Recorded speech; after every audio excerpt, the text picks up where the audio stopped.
ሰላም ጤና ይስጥልን እንደምን አላችሁ? ዛሬ ደግሞ ስለ ፋኖ አበላል ነው ማውራችሁ። ፋኖ ሰሞኑን በተለይም በፌስቡክ እና በተለያዩ ቶማስ ጀጃው ስለ ፋኖ አበላል ነው የሚጽፉት። ፋኖ ስጋ በላ፣ ፋኖ ቢራ ጠጣ፣ ፋኖ ቆሎ እንጀራ በላ። የሚወጡት ለመብላት ነው ለእንትን ለማለት ነው።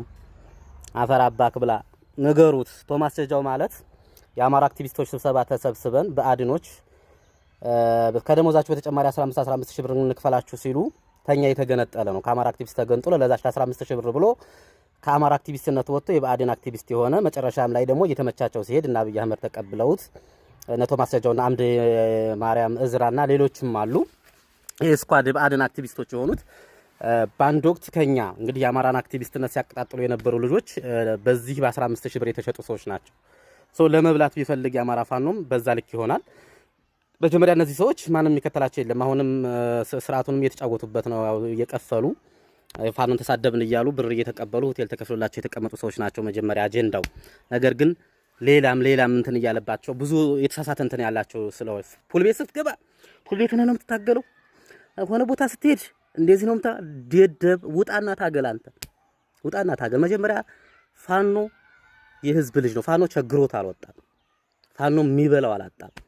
አዎ ህዝብ በጣም በጦርነት ወቅት በትግል ወቅት እንደዚህ የጥላት እንቅስቃሴዎች ሲበዛ በረሃ ወርደን እንደዚሁም ጓሳ ላይ ተሰቅለን ጾማችንን አድረናል። ቱልት በልተን ቅጠል በልተን 2 ቀን 3 ቀን አድረናል።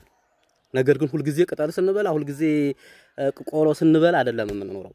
ፋኖ በክልል ውስጥ 85% ቦታዎችን የተቆጣጠረ ፋኖ ሀብት ንብረቱን እየሸጠ ይወጣ ፋኖ ማለት የተሻለ ቤተሰብ ያለው አብዛኛው ምንም የናንተ ማደግፉት እናንተ ስለማደግፉ አይደለም ይሄን የምታወሩት።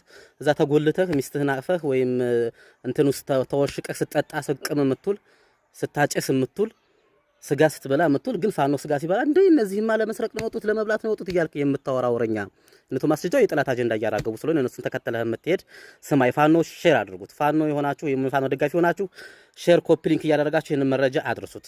ፋኖ መልአክ አይደለም። ፋኖ ሳይበላ አይኖርም። ፋኖ ከተማ ውስጥ ገብቶ ይበላል ይጠጣል። ሰው ነው፣ የሰው ልጅ ነው።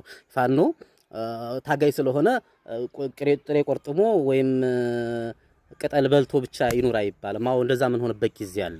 እሱ በውጊያ ሰዓት በተለያየ ቦታ በእንቅስቃሴ ሰዓት እየተሰቃየ የራበው 2 ቀን 3 ቀን እያደረ ትንሽ እንትን ቅጠል እየበላ የሚያድርበት ሁኔታ ለፋኖ መደገፋችሁ ነው። ለፋኖ ካርድ መሙላታችሁ ነው። ለፋኖን